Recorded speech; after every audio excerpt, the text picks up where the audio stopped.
मुहर्रम के धार्मिक जुलूस पर पुलिस द्वारा लाठीचार्ज करने और निर्दोष लोगों पर एफआईआर करने के मामले में जनप्रतिनिधियों ने ली प्रेस वार्ता। कांग्रेस प्रवक्ता नूरी खान ने बताया कि मुस्लिम समाज द्वारा प्रतिवर्ष मुहर्रम के पावन पर्व पर इमाम हुसैन और करबला के शहीदों की याद में दुलदुल ताजिए परंपरागत तरीके से निकाले जाते हैं और उज्जैन के विभिन्न स्थानों पर ताजिए और दुलदुल जो बनाए जाते हैं वे इमाम बाड़े पर बड़े साहब के यहाँ सलामी के लिए ले जाए जाते हैं, जिसका सदियों से एक बड़ा महत्व है। मुस्लिम समाज की धार्मिक भावना भी जुड़ी हुई है, साथ ही इसका एक परंपरागत मार्ग भी है जिस मार्ग से सभी घोड़े मुहर्रम के ताजिए दुलदुल बड़े साहब को सलामी देने के लिए जाते हैं। लेकिन 6 जुलाई 2025 को मुहर्रम के धार्मिक जुलूस पर पुलिस द्वारा लाठीचार्ज किया गया और निर्दोष लोगों को मारा गया। साथ ही जिन लोगों के कंधों पर दुलदुल जिसमें मुस्लिम समाज के लोगों की धार्मिक भावना और सम्मान जुड़ा था, उसे भी चोट पहुंचाई गई। उनकी आस्था के प्रतीक इमाम हुसैन की शहादत के झंडों को जूते तले रौंदा गया। इस पूरे घटनाक्रम के बाद बगैर हकीकत जाने मुस्लिम समाज पर आरोप लगाया गया कि बंद रास्ते के बैरिकेड तोड़ते हुए अब्दालपुरा की तरफ जाने की कोशिश की गई। पुलिस प्रशासन और उज्जैन पुलिस अधीक्षक ने घटना के बारे में जो प्रतिक्रिया दी वे मिथ्या और झूठ है, क्योंकि उज्जैन के समस्त धार्मिक और लेकर पूर्व में भी एक शांति समिति की बैठक बुलाई गई थी, लेकिन मुहर्रम के संबंध में शांति समिति की बैठक नहीं बुलाई गई और पूर्व में जो शांति समिति की बैठक आयोजित की गई थी उसमें मार्ग परिवर्तन करने संबंधित किसी भी विषय पर चर्चा की गई या न किसी की भी सहमति ली गई थी। नूरी खान ने पत्रकार वार्ता में कहा कि उज्जैन पुलिस प्रशासन और पुलिस अधीक्षक महोदय से मार्ग परिवर्तन से संबंधित कोई साक्ष्य, कोई रजिस्टर जिसमें सदस्यों के हस्ताक्षर हो, ऐसा कोई वीडियो प्रस्तुत किया जाए, क्योंकि लगातार मुस्लिम समाज की छवि को टारगेट बनाकर धूमिल किया जा रहा है। प्रतिबंधित क्यों किया?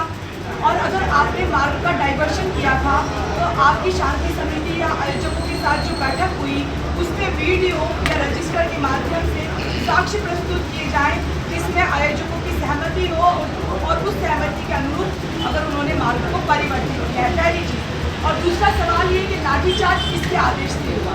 और मेरी तीसरी बात है कि धार्मिक लोगों पर जो लाठीचार्ज हुआ है इसमें धार्मिक भावनाओं को ठेस और क्षति पहुंचाने का काम जिन पुलिस कर्मियों ने किया है उन्हें बर्खास्त किया जाए। और मेरी चौथी सबसे बड़ी मांग है कि भारतीय न्याय दंड संहिता की धारा 157 के तहत एफआईआर दर्ज होने के 24 घंटे में एफआईआर की कॉपी मजिस्ट्रेट साहब के समक्ष प्रस्तुत की जानी चाहिए, लेकिन आज चौथा और पांचवा दिन होने के बाद भी वहाँ पर प्रस्तुत नहीं की गई है।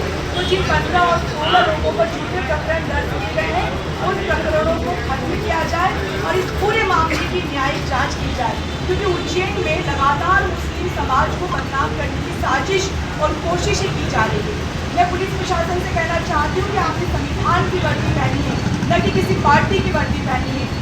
एक के बाद एक जो आरोप आप लगाते हैं वो अदालत में जाकर वो लोग जो है वो निर्दोष साबित होते हैं। तो 2025 की जो घटना है उसकी न्यायिक जांच की जाना चाहिए। साहब ने पहली बाइट में बोला कि वो डाइवर्टेड रूट अलग था, ये प्रतिबंधित मार्ग था जहां से लोग आगे बढ़ रहे थे, इसलिए हमने रोका। और दूसरी बाइट में वो कहते हैं कि वहां पे महिलाएं और बच्चे खड़े थे इसलिए हमने रोका। महिलाएं और बच्चे सालों से वहां पर जुलूस देखने जाते हैं, लेकिन इस तरह की घटना नहीं होती है। तो पहले तो मैं पुलिस कप्तान जी से निवेदन करना चाहूंगी कि एक तरफ आप कह रहे हो कि जिसके ऊपर एफआईआर हुई लल्ला तंगी था, तो आप कह रहे हो कि इसकी वजह से रोका।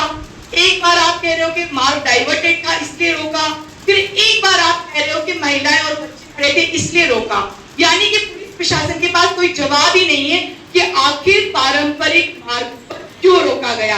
अब शहर काजी साहब की बात, तो शहर काजी साहब ने अपनी एक बाइट में साफ कहा है कि किसी भी तरह के रूट चेंज की कोई खबर, कोई प्लानिंग, कोई सहमति नहीं दी गई। काजी साहब का अपना एक रुतबा है, उन्हें जब जहाँ जो बात कहनी थी उन्होंने कह दी है और आज ये बात मैं आपके सामने रख रही हूँ।